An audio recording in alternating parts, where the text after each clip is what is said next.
Hi hello ಸ್ನೇಹಿತರೆ, welcome to ನಮ್ಮ ಉದ್ಯೋಗ. ಸ್ನೇಹಿತರೆ, ವಿಲೇಜ್ ಅಕೌಂಟೆಂಟ್ ರಿಕ್ರೂಟ್ಮೆಂಟ್ಗೆ ಸಂಬಂಧಪಟ್ಟಂತೆ ದಿನಾಂಕ 29/9/2024 ಕಡ್ಡಾಯ ಕನ್ನಡ ಎಕ್ಸಾಮಿನೇಷನ್ ನಡೆಯಲಿದೆ ಮತ್ತು ಪ್ರಮುಖವಾಗಿ ಅಕ್ಟೋಬರ್ 27ನೇ ತಾರೀಕು ಸ್ಪರ್ಧಾತ್ಮಕ ಪರೀಕ್ಷೆ ನಡೆಯಲಿದೆ. ಈ ಬಗ್ಗೆ ಕರ್ನಾಟಕ ಎಕ್ಸಾಮಿನೇಷನ್ ಅಥಾರಿಟಿಗೆ ಕಾಲ್ ಮಾಡಿ ನಾವು ಕೇಳಿದಾಗ 29ನೇ ತಾರೀಕು ಕಡ್ಡಾಯ ಕನ್ನಡ ಎಕ್ಸಾಮಿನೇಷನ್ ನಡೆಯುತ್ತಾ ಅಂತ ಪ್ರಮುಖವಾಗಿ ಅವರು ಒಂದು ಮಾಹಿತಿಯನ್ನು ನೀಡಲಾಗಿದ್ದು, ಸದ್ಯಕ್ಕೆ ಇರತಕ್ಕಂತಹ ಮಾಹಿತಿ ಏನಪ್ಪ ಅಂದರೆ ಮುಖ್ಯವಾಗಿ ನಾವು ಕಮ್ಯುನಿಕೇಟ್ ಮಾಡಿರ್ತಕ್ಕಂಥ ಒಂದು ಆಡಿಯೋದ ತುಣುಕನ್ನು ನೀಡಲಾಗಿದ್ದು ಅಭ್ಯರ್ಥಿಗಳು ಕೇಳಿಸಿಕೊಳ್ಳಬಹುದಾಗಿರ್ತಕ್ಕಂತಹದ್ದು. ಮೇಡಮ್, ಈಗ ಸರ್ಕಾರ ಮೊನ್ನೆ ಒಂದು ಆದೇಶ ಮಾಡಿದಲ್ಲ ಮೇಡಮ್, ಗ್ರೂಪ್ ಬಿ ಗೆ ಮತ್ತು ಗ್ರೂಪ್ ಸಿ ಗೆ 3 ವರ್ಷ ಏಜ್ ರಿಲ್ಯಾಕ್ಸೇಷನ್. ಅದೇ ಸರ್, ಆದೇಶ ಬಂದಿದೆ. ಬಟ್ ಇನ್ನು ನಮ್ KEN ಅಲ್ಲಿ ಇಲ್ಲ. ಏನೋ ಬಂದ್ರೆ ವೆಬ್ಸೈಟ್ ಅಲ್ಲೇ ನೋಟಿಫೈ ಮಾಡ್ತೀವಿ, ವೇಟ್ ಮಾಡಿ. ಅಂದ್ರೆ ಮೇಡಮ್ ಈಗ ಇನ್ನು ಏನಾದ್ರ ಬಗ್ಗೆ ಮಾಹಿತಿ ಬಂದಿಲ್ಲ. ಅಂದ್ರೆ ಮೇಡಮ್ ಈಗ 29ನೇ ತಾರೀಕು ಕಡ್ಡಾಯ ಕನ್ನಡ ಎಕ್ಸಾಮ್ ಇದೆ, ಅದು ನಡೆಯುತ್ತಾ? ಅದನ್ನೇ ಹೇಳಿದ್ದು, ಅದ್ರ ಬಗ್ಗೆನೂ ಇನ್ನೂ ಇನ್ಸ್ಟ್ರಕ್ಷನ್ಸ್ ಇಲ್ಲ. ನಡೆಯುತ್ತೆ ಅಂದ್ರೆ ಹಾಲ್ ಟಿಕೆಟ್ ಕೊಡ್ತೀವಿ, ನಡೆಯಲ್ಲ ಅಂದ್ರೆ ಎನಿ ಇನ್ಸ್ಟ್ರಕ್ಷನ್ ಕೊಡ್ತೀವಿ. Okay madam, thank you madam.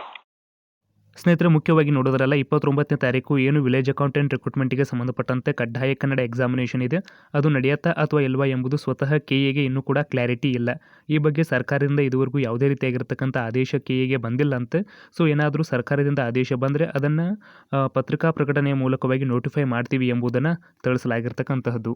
ಒಂದು ವೇಳೆ 29ನೇ ತಾರೀಕು ಕಡ್ಡಾಯ ಕನ್ನಡ ಎಕ್ಸಾಮಿನೇಷನ್ ನಡೆಯುವುದಾದರೆ ನಿಮಗೆ 20 ಮತ್ತು 21ನೇ ತಾರೀಕು ಹಾಲ್ ಟಿಕೆಟನ್ನು ಬಿಡಲಾಗುತ್ತೆ. ಒಂದು ವೇಳೆ ಹಾಲ್ ಟಿಕೆಟ್ ಲೇಟ್ ಆಗ್ತಿದೆ ಅಂದರೆ ಮುಂದೂಡುವ ಸಾಧ್ಯತೆಗಳು ಕೂಡ ಹೆಚ್ಚಾಗಿ ಇರತಕ್ಕಂತಹದ್ದು.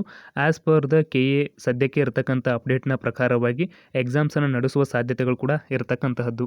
ಒಂದು ವೇಳೆ ಪರೀಕ್ಷೆಗಳನ್ನು ಮುಂದೂಡುವ ಸಾಧ್ಯತೆಗಳಿದ್ದರೆ ನಿಮಗೆ 4-5 ದಿನಗಳ ಮುಂಚಿತವಾಗಿ ಅಥವಾ ಒಂದು ವಾರಗಳ ಮುಂಚಿತವಾಗಿ ನಿಮಗೆ KE ಅವರು ನೋಟಿಫೈ ಮಾಡ್ತಾರೆ ಎಂಬುದನ್ನು ಕೂಡ ಸ್ಪಷ್ಟವಾಗಿ ತಿಳಿಸಲಾಗಿರ್ತಕ್ಕಂತಹದ್ದು.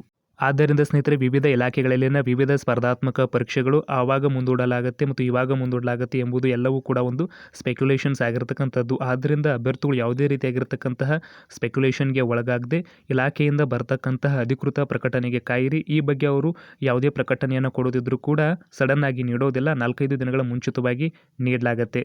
ಮುಖ್ಯವಾಗಿ ಇದಿಷ್ಟು ಇವತ್ತಿನೊಂದು ಪ್ರಮುಖ ಮಾಹಿತಿಯಾಗಿತ್ತು. ಸಿಗೋಣ ಮತ್ತೊಂದು ಪ್ರಮುಖ ವಿಡಿಯೋದೊಂದಿಗೆ. ಧನ್ಯವಾದಗಳು.